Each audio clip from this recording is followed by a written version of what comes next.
Was it ever in doubt, Michael? Was it ever in doubt that the Jets would find a way to blow this? It wasn't. It wasn't. And this is why we every single week root so hard for it, because this was never guaranteed. No matter how easy the Jets made it seem like going 0-16, or at least getting enough losses to pass the Jaguars, as easy as they made it seem like it would be, it's never a guarantee in this league. Nothing is guaranteed. It's so unbelievable, but yet it's so believable because it's the Jets, and they always find a new way. That actually sums it up really well, because I feel like I should be more vocally emotional right now, just really yelling, breaking things. I haven't been doing that because I'm just kind of not surprised that the Jets would do this. Yeah, it's a weird feeling because I feel you're right. I think we should just stop being surprised. I mean, like week 17, even just in the last decade of misery, that's ignoring all the blown AFC championships and anything that went on in the 20th century. But if you're just looking at 2010 on, a blown AFC championship, the butt fumble, losing week 17, how many times, and even go through those seasons, the amount of meaningless games that the Jets have found ways to blow, like week 1, Cincinnati 2016, or week 1 of 2018 blowing against Buffalo. Small games in retrospect, but at the time, just how many same old Jets moments can we have? And look, people are going to respond to saying, look, the Jets just beat a very good football team. Why? You shouldn't be this upset about a win. And look, the Jags could still beat the Bears next week. That's been the game that we've had circled on our calendars. And this could all work out where the Jets end up getting Trevor Lawrence and don't have to suffer the embarrassment of going 0-16. But at the same time, I'm not going to get my hopes up. I'm done being an optimist about this team, because you're right. We should stop being surprised. We should, as most Jets fans who probably listen to this podcast are, just expect the worst and be happy when it's anything less than that, because, I'd had a feeling for the last few weeks that they were going to blow it. I figured it was going to be week 17 against the Patriots. Did not expect them to beat a very good Rams team in my mind. Michael, are there any positives to take away from this game, or is this just all shit? I mean, just to talk about, because I think most Jets fans are on board with tanking at this point, but if you're not, it's not the end of the world. I think for me, I'm definitely looking at it rationally. The franchise is not folding. There's still plenty of hope if they don't land this number 1 pick, but that doesn't mean it's not a huge loss to not get that number 1 pick and to fall to number 2 if that is how things plays out. If that's how things play out, it's a huge loss. It's not the end, but it's definitely a big drop off from Lawrence to the rest of the quarterback prospects, and not just in terms of the player, but also everything that comes with him. The attractiveness of that head coach position. You go from being one of the most desirable head coaching spots to coach a guy like him, as respected and revered as he is, to a team that is very bad and is going to be having a prospect that is not nearly at his level. And also that impacts free agency, it impacts staff hires, everything. So and we should mention we should mention that Justin Fields, or if it's Zach Wilson, or God, whoever knows, will be the number 2 pick by the time April rolls around. There's still going to be a very good prospect. It's not like Justin Fields is going to be taken. If Justin Fields is the guy at number 2, it's not just because he's QB2. He is a top 5 prospect in this draft. He is a very good player. It's just, I think it's the fact that this season we could have won something this season. It felt like we had meaningful games in December, that this season, this brutal, awful, dreadful, ugly letdown of a season could have been worth something. We would have finished first in something, even if it was to be the laughingstock of the league. It's like, well, the Jets are still going to be the laughingstock of the league, arguably more so in the eyes of many smart NFL fans who are saying the Jets suck this year and they just they won a meaningless game to lose this generational QB prospect. It's just infuriating, but at the same time, not surprising. And I think that's why me and you, we were talking this past week, and it's like, I don't think the Jets are going to get Lawrence. I think they're going to find a way to blow this. And, it seems like they have. I mean, I'd still say there's a 25% chance that Jacksonville beat Chicago and the Jets find a way to lose the next 2 games. But I even said to Michael before this game, I wouldn't be surprised if Jacksonville beats Chicago and then the Jets win week 17, just to have that roller coaster of emotions. If that happened, that would be I would prefer to just stay as it is over doing that. That would be horrendous. But to go off of what you said, I think that is a big part of it. It's just from a fan perspective, to have the opportunity to win something in some way just felt so good to this point. It felt like we were winning, even though the team was losing. And they were doing it in such a great way with young players playing well. And some young players did play really well in this game. So that's a positive, even though Frank Gore got 23 carries, averaged 2.6 yards a carry to long run of 8. There were still some big negatives in that way, but Becton was dominant. Hall was good. But aside from that, it just felt like we were winning something. We were going to win a race. We were rooting for things, and they were playing out. And most of these seasons, like 2017, 2018, last year, season just plays out. You play these meaningless games. You have no rooting interest. And, maybe they lose and improve the draft position, but it doesn't matter that much. Right. You're losing to get to. It felt like we were winning. It's something to feel like that, making the season worth something, a reward for everything we've gone through. But now it feels like we're just getting a consolation prize. Yeah, those other seasons, kind of what you're saying. It's like you get to those November, December games, and the Jets are, 3-9 or something. It's like, well, okay, we can fight for pick number 5, but there's something about having the pick of the litter, and there's the optimism about the new GM and the way he stuck his landing on his first draft, and they have all these picks. And it's like, wow, you can get not only getting the first pick of the draft, you're the guy that it couldn't have been a better year to tank, because there's a once in a generation quarterback prospect. There were no fans in the stadium. There was, you're going to be firing your head coach. It's going to attract a new head coaching candidate. You're going to have Trevor Lawrence in New York. There was just a lot of different positive vibes around the Jets. And even though maybe the broader media was laughing at the Jets, I think Michael and I felt pretty optimistic about this team's future, even more so than other years, even though it's objectively probably the worst it's ever been. In some ways, it kind of felt like this team is a team that's going to be good in a few years. And now it all feels lost. But, look, we might look back at this podcast 3 years from now and be laughing at ourselves, because either one, the Jets are going to still end up with that number 1 pick, or 2, Trevor Lawrence isn't going to be what everybody expects him to be. There's been plenty of busts in the history of NFL. Maybe Justin Fields turns out to be better. Maybe this all works out for the Jets. But right now it seems pretty dark. Michael, the thing that I've seen some Jets fans float around, and you're vehemently against it, is this idea, well, now that the Jets have missed out on Trevor Lawrence as the first overall pick, maybe Joe Douglas should stick with Sam Darnold for another year, trade the pick, or take Penei Sewell and build around Darnold, build up the roster. And then if he's not good, you have 2 first-round picks. Next year, you can trade up and get a quarterback then. But maybe we should give Darnold one more shot after Gase. I know me and you were kind of in this boat week 1, maybe week 2. But at this point, we've been pretty anti-Darnold. He's had a brutal season. What are your thoughts on that take? Is that something you could even see the Jets remotely attempting? Is it a good idea? Is it a bad idea? Just your overall feelings on continuing with Sam Darnold.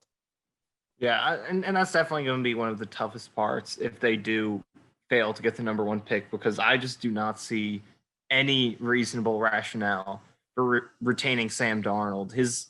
And I was one of the biggest supporters of him coming into the season. I thought he's going to have big breakout year, but it just has 100 reasons to believe in Sam Darnold. 100 reasons to believe in Sam Darnold. But I guess now this offseason I'll be writing 100 reasons to let Sam Darnold go.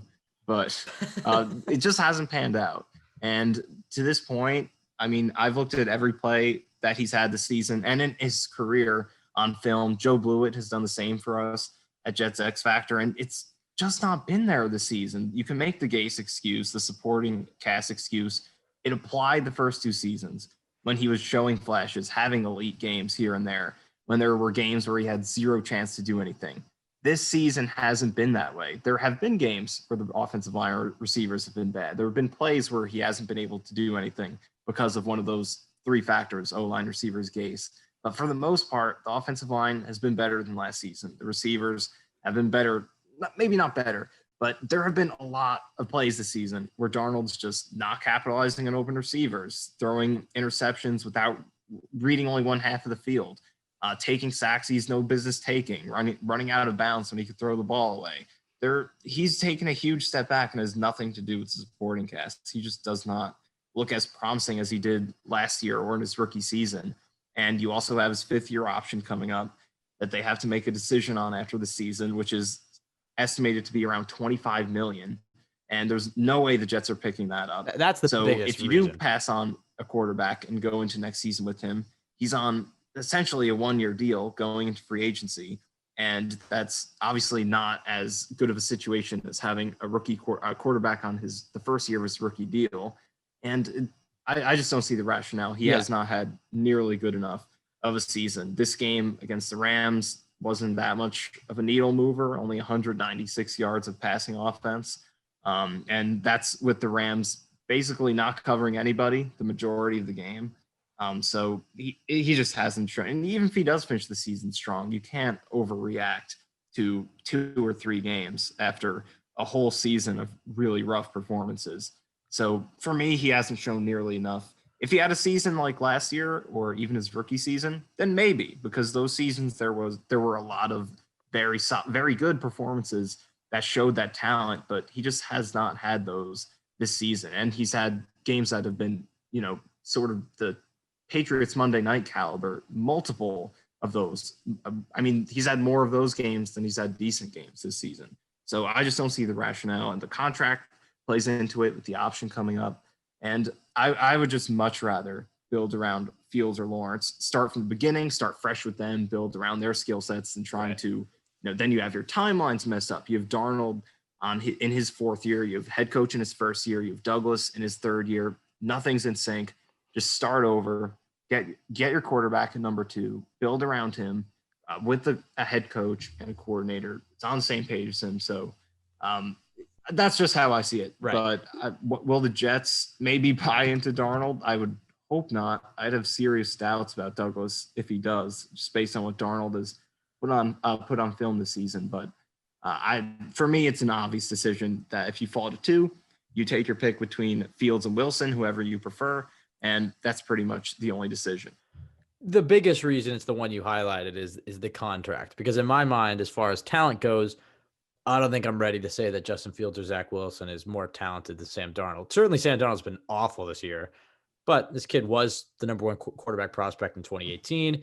I think Ryan Tannehill is a good success story as a post-Adam Gase quarterback. And there's some hope that it's like you get him away from Gase, you build up the roster, he can be good. And I still do believe that if the Jets trade Sam Darnold to San Francisco or whatever, that he'll go there and he'll be a good quarterback. But the thing is that this game against LA was his best game of the season. And what was he? He was a game manager. I mean, and that kind of seems like that might be Sam Darnold's ceiling at this point. Maybe not ceiling, but likely optimistic outcome for his career is a game manager, because he's clearly shown that he's makes too many boneheaded decisions. He's too inaccurate. He's not good at going through his progressions. He can't see the field. He's not good under pressure. There's too many flaws. Did everyone not see the Seahawks game where he simply did not even read half of the field and threw an interception? Should have been pick 6 straight into Jamal Adams' chest. Right. Then he threw another pick 6 later in the game that was dropped by Amadi. So I don't understand how you could watch him this season and not really grasp that he's declined so much. He can be some other team's reclamation project, because I agree. I think the Jets just need to start fresh. Don't have to worry about fixing Darnold. Just you get Fields or you get Wilson, or hopefully Lawrence at this point, but probably not. It's probably going to be Fields or Wilson. And you start fresh with a new head coach.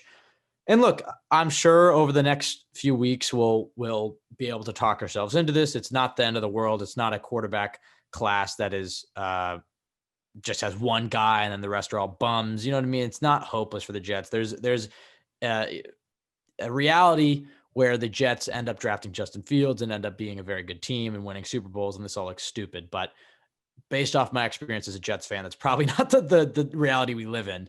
But yeah, the whole point with Sam Darnold's contract is the primary reason in my mind. But Michael, when you look at Justin Fields or Zach Wilson, I mean, we really haven't watched much of any of them. We've seen a few games. So I don't want you to go on record, I guess, and about these players, because it's not fair to them. We haven't, me and you, or at least in my case, I have not watched enough of Justin Fields or Zach Wilson to really make a take on either of them. But I've seen their games. I've watched their YouTube highlights. That's the level of scouting that we've gone into at this point in December. What are your thoughts on that prospect? Because I think at the beginning of the season, we figured it was going to be Lawrence 1 and Fields 2. Zach Wilson is gaining some ground. People think that Wilson and Fields that's not a done deal, that Fields was number 2. And maybe there's another quarterback that shoots up the rankings during draft season. It is a very good quarterback class. It's a bummer that at this moment in time, the Jets aren't primed to take the cream of the crop, but they could still get a very good quarterback, a very good young quarterback in Justin Fields or Zach Wilson. What are your thoughts on them out of the little bit you've studied? Well, I mean, I think like you, we both have to watch a lot more before having any, defined takes on them. But I mean, at least from what I've seen and everything, I know based on the analytics behind them and just the various opinions that I've seen from people who actually have watched a lot of them, they're both very good prospects. And the Jets are lucky in the sense that falling, not getting the number one pick doesn't mean there isn't a quarterback there for them. I think you can very comfortably take one of these two guys at the number 2 pick. And it's definitely a huge drop off from Lawrence. But like you said, there's a reality where the Jets fall number 2, get one of these two guys, and they become a franchise quarterback. And we're clearly already at this acceptance stage. We've already gone through the 5 stages of grief at this point, and we're going to continue to throughout this offseason. But I mean, these guys are worthy of being top picks, and you can build around them if you do it correctly. Obviously, the Jets didn't last time, but I really don't want to be. Did not think we'd have to be having this conversation. You didn't even want to do the podcast. I mean, you literally. I didn't. I was completely ignoring you for like 30 minutes. I called you. You didn't answer. You declined me twice. So I was like, "Wow, Michael's taking the card." But I was like, "We have to stick to our regimen." I'm trying my best to spread the positivity. I mean, I was the one doing Gase positivity 2 years ago. So come on, we can. I mean, what's the worst case scenario here for the Jets, Michael? That's my question. In your mind, over the next 12 months, how can the Jets find even more ways to screw this all up? I mean, like if Douglas is the real deal, if he's as good as we think he is, I don't think there's a way you can screw it up in the sense that it can be stick with Darnold, hire Doug Peterson situation. That would probably be it. Anything involving sticking with Darnold Harbaugh would probably be a really bad. Harbaugh, Doug Peterson. Maybe they'll bring back Rex Ryan. I don't know.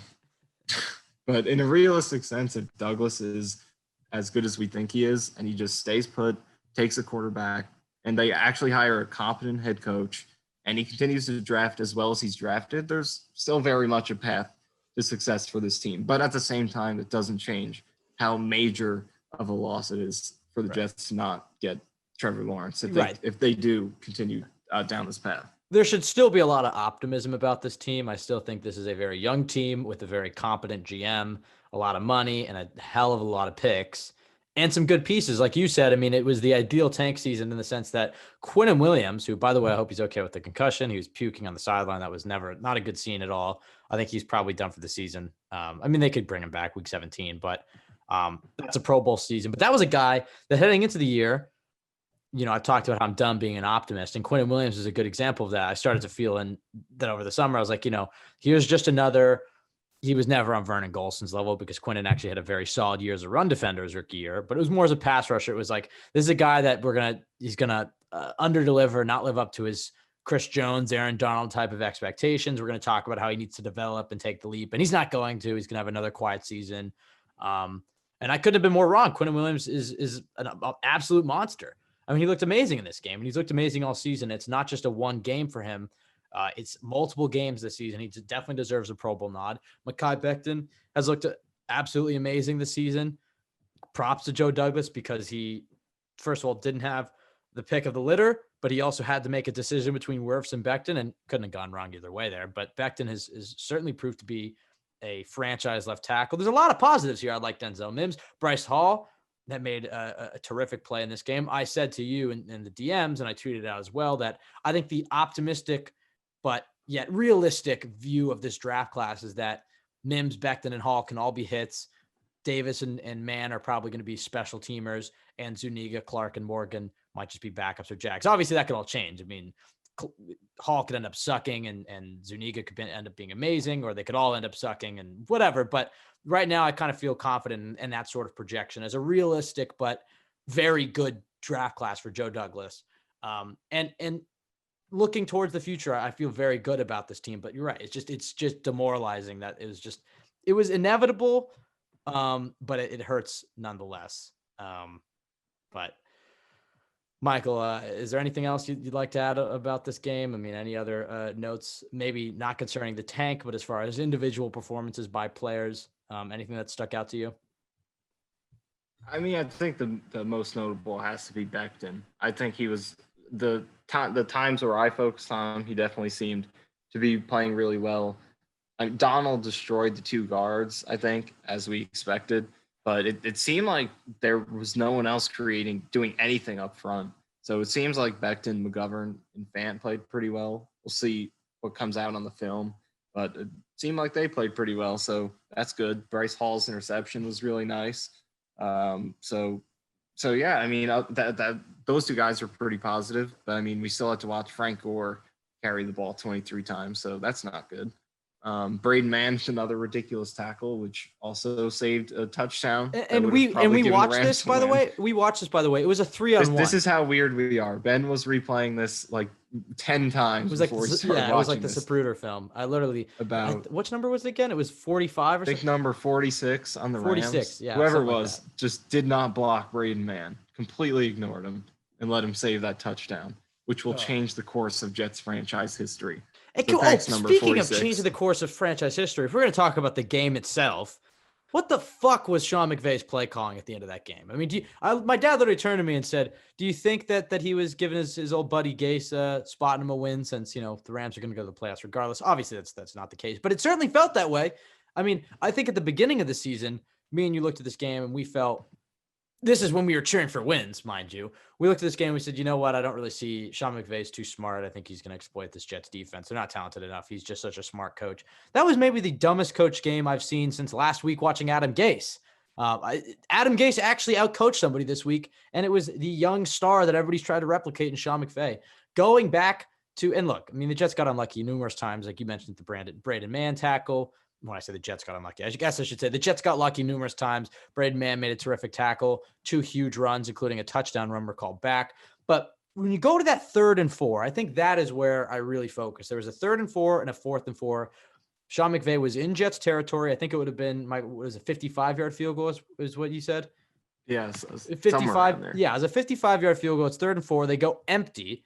And I had said, kind of in my mind, just the look that the Jets gave, I'm not opposed to running it there. I mean, run it out of the shotgun. You're either going to get the first against a pass look from the Jets, or you're going to make it an easier field goal try, or it's going to be a 4th and 1. And you're probably not going to lose yards on it. So I always kind of like a 3rd and 4. And that type of situation, I think a run is a good call. But okay, you're going to go empty. You're going to throw it. He's throwing a wheel route to Cam Akers. Doesn't work. I mean, first of all, I think that's probably more on Goff than McVay because I think Goff could have gone elsewhere, but still a complicated play call in a simple situation. Fine, whatever.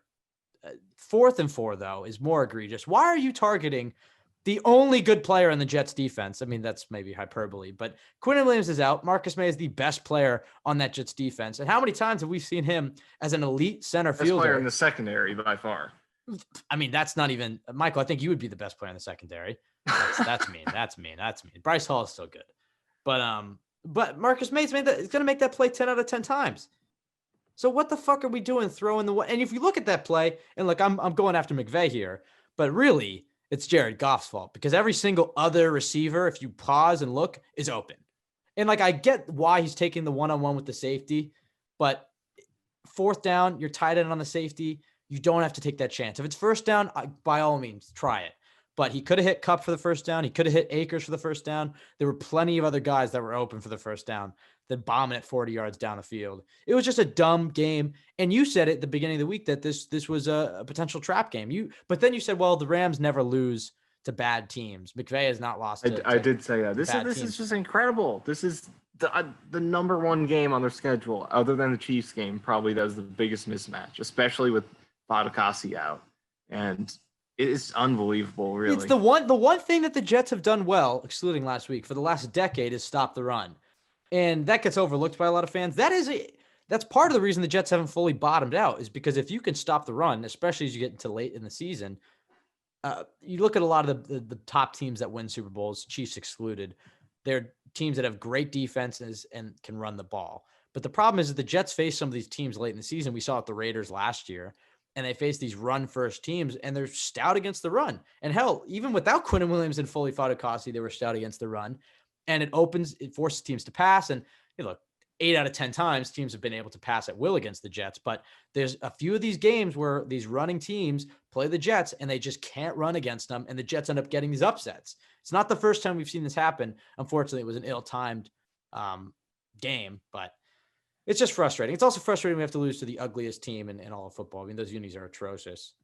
I think I think me and you. I mean, I've gone back and forth in the Jets unis. I've been a big fan of them. I haven't liked them as much, but I've accepted them. I think they're solid. I think they could have been better, but they're solid. But you look at those Rams uniforms. I mean, that is who the hell designed that? I said to Michael, I think they're We could go on and on about the issues with these uniforms. I mean, from the rectangular full team name and the front of the uniform, the from the yellow line on the shoulders, from the numbers being shiny and having lines going through them. They took a page mess. out of the '90s NBA basketball jersey playbook, which is just make something super ugly, and then in 10 years it'll be iconic. Because I guarantee you, in 2055, the Rams are going to bring back these jerseys as a throwback, and the fans are going to go crazy. If the Rams have any sort of success, or they'll just go down in infamy as awful uniforms, and they'll change them in 2025. But really depressing time to be a Jets fan. Michael, have you recovered at all, or are you still wallowing in self-pity? What stage of the grief are you at right now? I'm probably in that bargaining stage. I'm just kind of coming up with reasons to accept it. There's going to be some depression. Jacksonville. What about our 2 first-round picks this year and a first next year for Trevor Lawrence? Take it or leave it. And also, I did just dig up a couple of great nuggets here. So Gardner Minshew, he's 2-0 against the Colts, Week 17. Colts will be playing for their playoff lives against Minshew. He's 2-0 against them. Season opener this year and the last game last year. He also has the second highest passer rating against the Colts in NFL history with at least 50 pass attempts. Number 1, Roger Staubach. So Gardner Minshew knows the Indianapolis Colts, and he's going to pick up that win in Week 17. I'm more confident in Gardner Minshew than I was in Mike Glennon. I do think there's a chance that they could win one of these games. I think it's just that the theme of this year, the theme of the franchise is don't expect anything good to happen. I think that they will find a way to break your heart. Even if the Bears find a way to blow a game next week and Jets fans are going crazy, I'm still going to be sitting there in the corner saying they're going to win Week 17. Oh, if the Jaguars win that game against the Bears, like my Ruggs reaction is probably going to be that times 2. It's not going to happen. As long as the Jets take care of their business. It's not going to happen. It's not going to happen. The Bears are going to win an ugly 20-9 game. I think the one thing that helps them is the Bears are on the road. The Bears have won their last 2. They're feeling good. You know, Jacksonville is a tough team, tougher than people think. There's a chance. But you were talking about the Colts game. Maybe explain. You went. There was some positive nuggets, but some more negative nuggets this week in terms of strength of schedule and in terms of the whole. Maybe the Colts would rest their starters Week 17. Because they had the playoffs locked up. Can you just kind of explain what happened in the NFL games outside of the Jets debacle in Los Angeles? Yeah, this was definitely a really bad day in terms of the help the Jets could get. Well, in terms of strength of schedule, the Jets are that can't happen. The gap can't be closed at this point, so the Jaguars have that clinched. But there were ways the Jets could get helped out on this day, on Sunday. The Patriots getting eliminated definitely doesn't help because their motivation is taken down. They could, if the Colts and Titans both won, well, they did both win, but the reason the Jets are, if the Colts lost, then the Titans would have a chance to clinch the division going into Week 17. And then potentially the Colts, all right, so here's the situation the Jets are in. The Colts are going to be playing for something no matter what in Week 17. There's no chance they're going to be resting against the Jaguars because even if the Titans clinch the division next week, the Colts can't clinch a playoff spot going into Week 17 because the Ravens are right behind them and they lost to the Ravens. So they don't have the tiebreaker. So that hurts. But like I said, Minshew owns the Indianapolis Colts. He's basically the part owner with Jim Irsay. So I still think that'll play out pretty well. But there were ways the Jets could have gotten some more help this week they didn't get.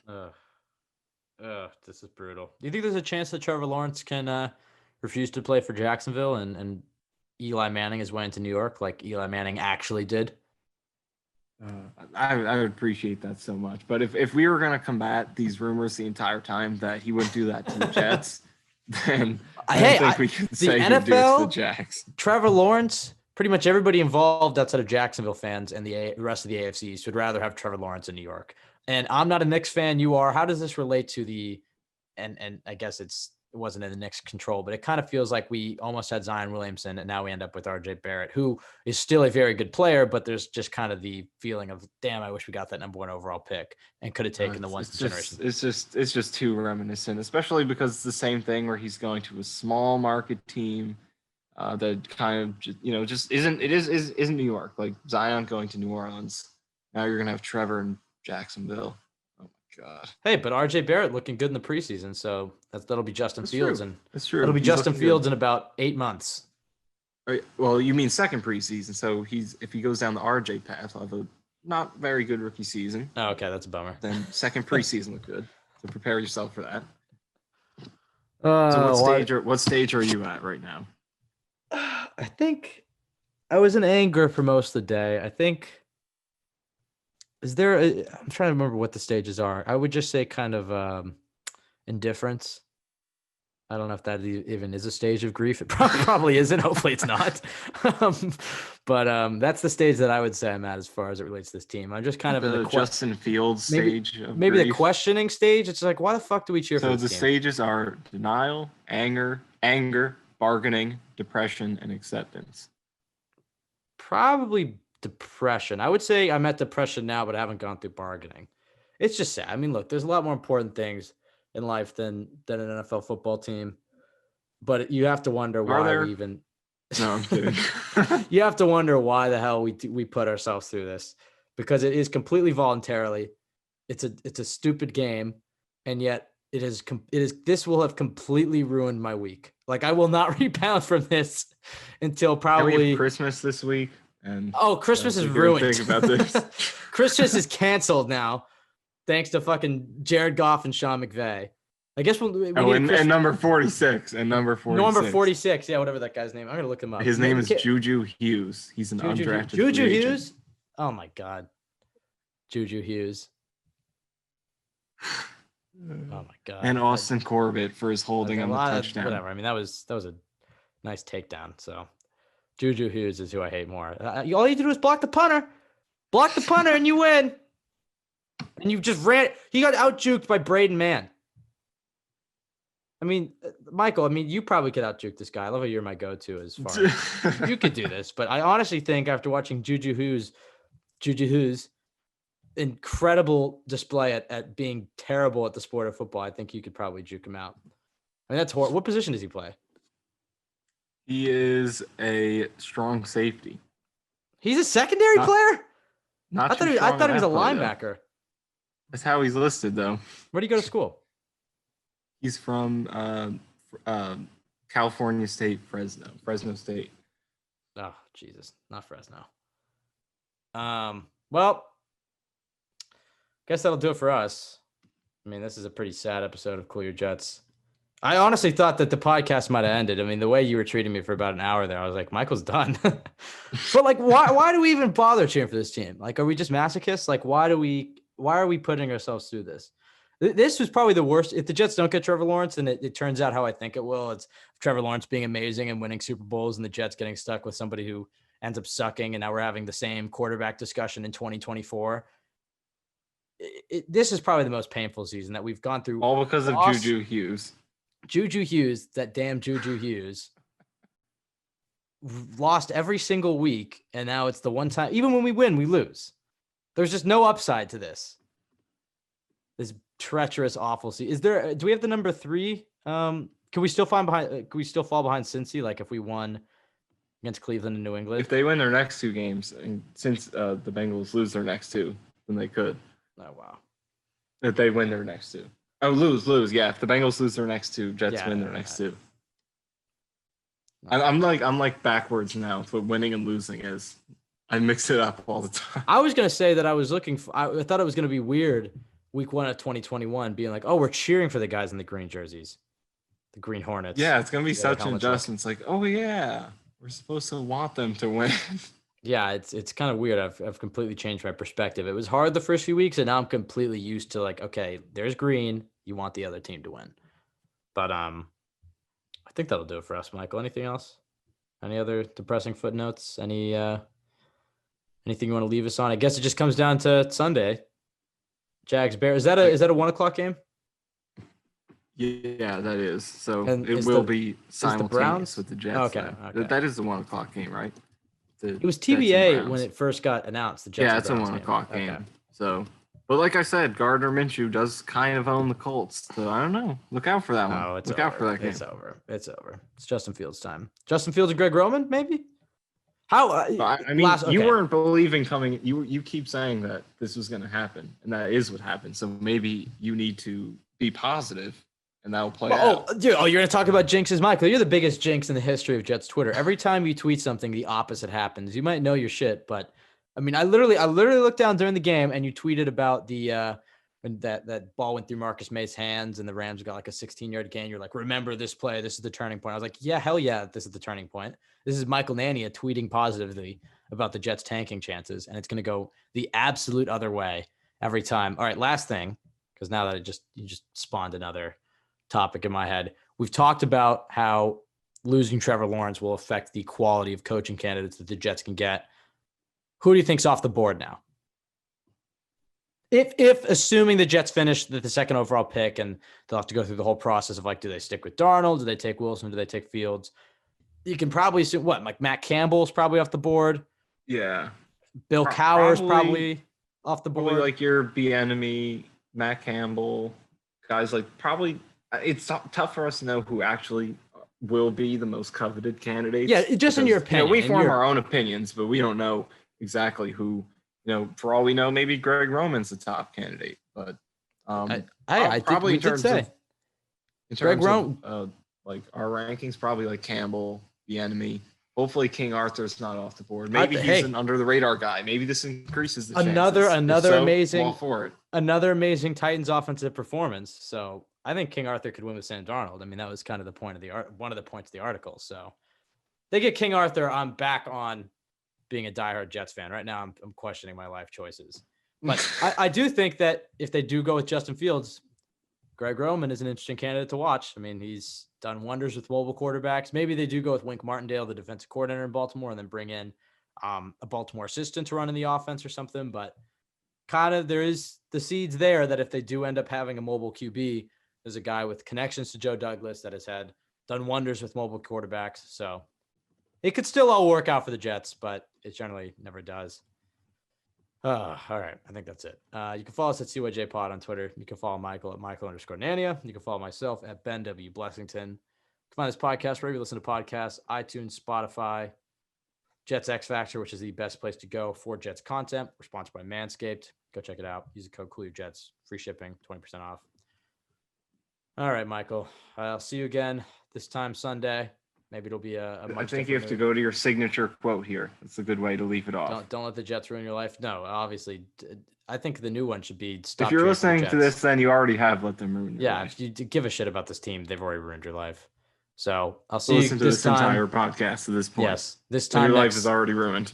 Yes, this time next week, Michael, and hopefully it'll be a much brighter tune. Maybe the Jags pulled off the upset. Maybe the Jets continued the tank and lost to the Browns, or maybe the Jets beat the Browns. Who the hell knows? Just this will be an interesting week in the New York market because it'll be, even when the Jets win, they still find a way to lose and find a way to break your heart. Everybody, thank you for listening. It's been a tough season. Didn't expect it to get much worse, but it somehow did. So let's hope they can turn it around in the last 2 weeks. Down to 6 seconds. Carr going down again. And it's Quentin Williams this time for the Jets. Over the middle in the air, picked off. Brian Poole to the end zone, touchdown.